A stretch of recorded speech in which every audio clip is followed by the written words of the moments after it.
nous avons retenu un homicide involontaire à la suite de la violence disproportionnée orchestrée par le commissaire et ses hommes.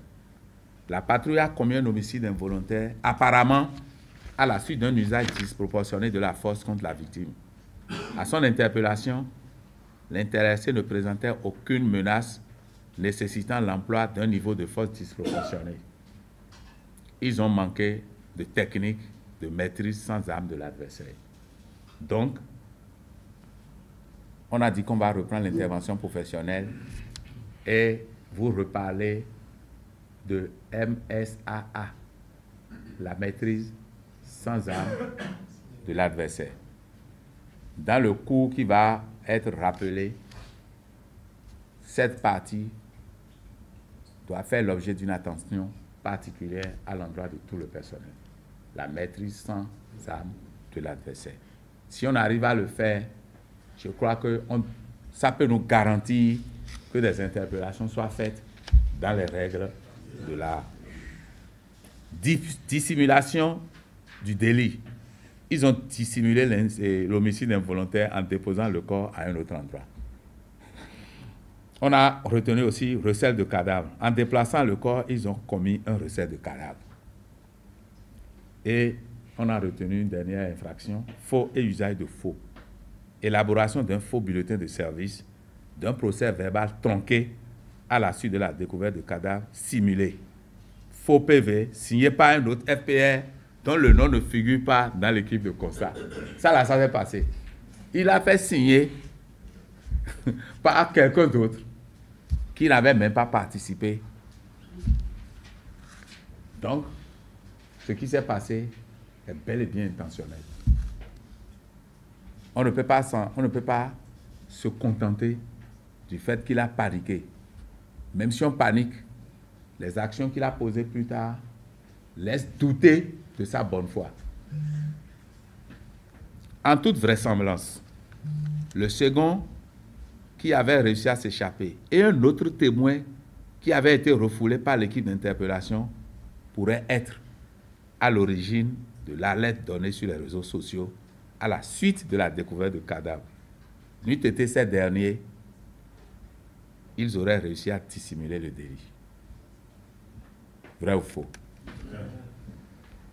Les policiers impliqués dans le cas concret sont actuellement déposés. Toutefois, la sanction disciplinaire étant indépendante de la sanction pénale, la sanction disciplinaire suit son cours. Je ne veux pas dire des choses, des bêtises. Ça peut aller à la radiation. Est-ce que vous le savez? Ça peut aller à la radiation. Mais elle sera une sanction la plus sévère possible. Mais ce n'est pas à cause de ça que vous, commandant d'unité, vous devez devenir lassiste. C'est-à-dire, certains diront, voilà, on se donne, et pour un petit truc, ce qu'eux, ils disent que c'est petit là, pour un petit truc, on les radie, on les met en prison, et la police ne fait rien. Et à cause de ça, nous, on va faire le service minimum. Le service minimum, je dois vous le rappeler, est également sanctionné. Vous le savez, non? Les commissaires risquent d'encourir les sanctions, et ne doivent pas profiter de la situation comme prétexte pour ne pas faire leur travail ou bien faire un service minimum, ou bien s'abstenir totalement de faire ce qu'ils doivent accomplir comme mission. J'en appelle à votre sens de responsabilité. Si on constate que dans l'exécution du service, vous voulez profiter de ce qui est arrivé, vous allez prendre votre sanction.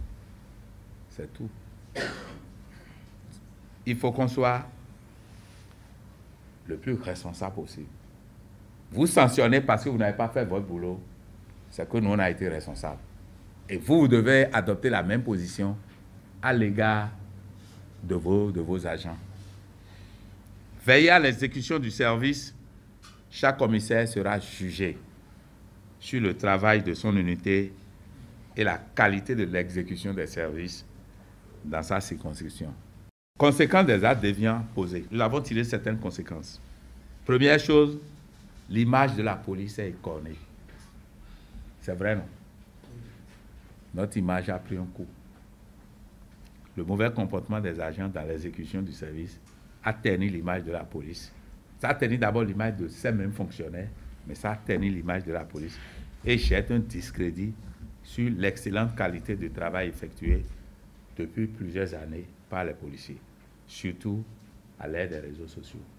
Vous avez vu, ce truc-là est venu cacher tout l'effort qu'on a fait jusque-là.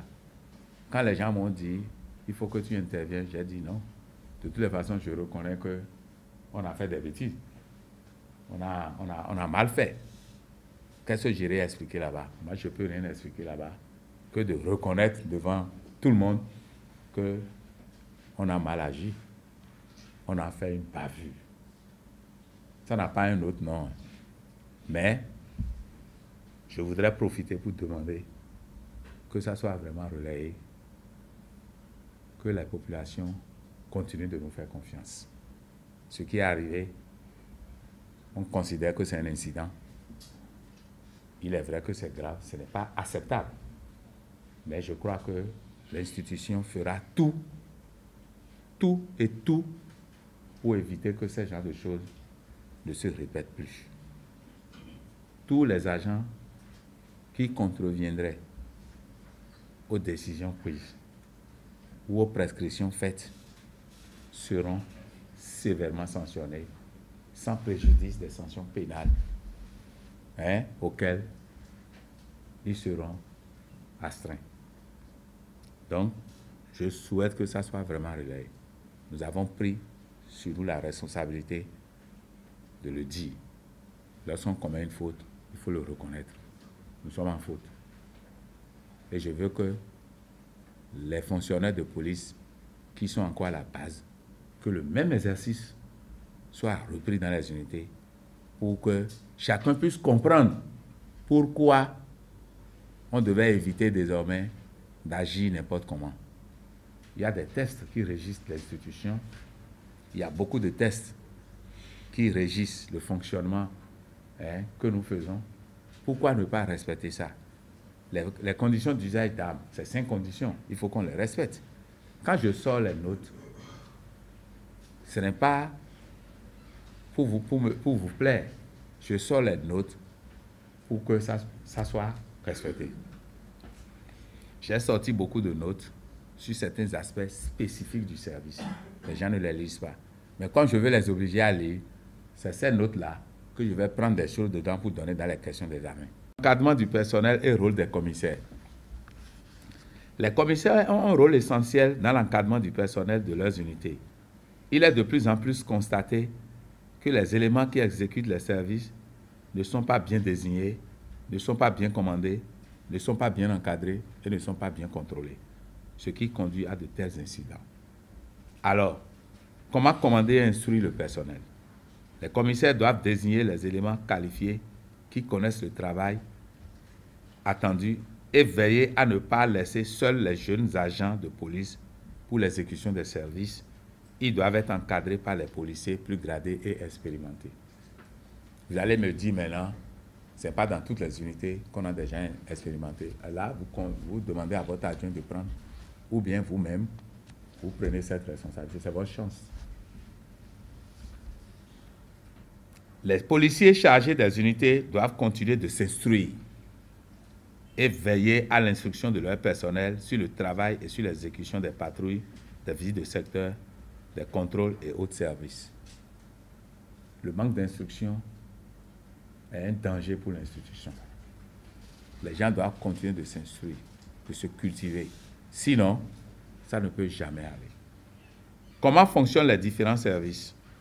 Les commissaires doivent briefer et débriefer le personnel sur les services, ce qu'il y a à faire, comment faire et les fautes à éviter. Ils doivent également briefer leurs éléments au départ de chaque équipe sur l'exécution du service, ce qui est attendu d'eux et les fautes à éviter. Ils doivent également débriefer les policiers à l'issue de la mission pour faire le point et leur rappeler les consignes. Ça, on a fait ressortir ça. Les commissaires doivent veiller au respect des principes généraux d'exécution du service, notamment les postures opérationnelles adoptées à chaque type de service. On a relevé ça parce que les 4 éléments s'étaient reliés sur l'élément. Si quelque chose se passait aux alentours, ils sont tous bons bouillons. Donc, en principe, il doit y avoir ceux qui interpellent, il doit y avoir ceux qui appuient et ceux qui soutiennent. Donc, ils ont manqué de perspicacité dans l'exécution du service. Tout le monde, d'abord, ils étaient 4, c'était disproportionné. Et mieux, ils se sont tous tués.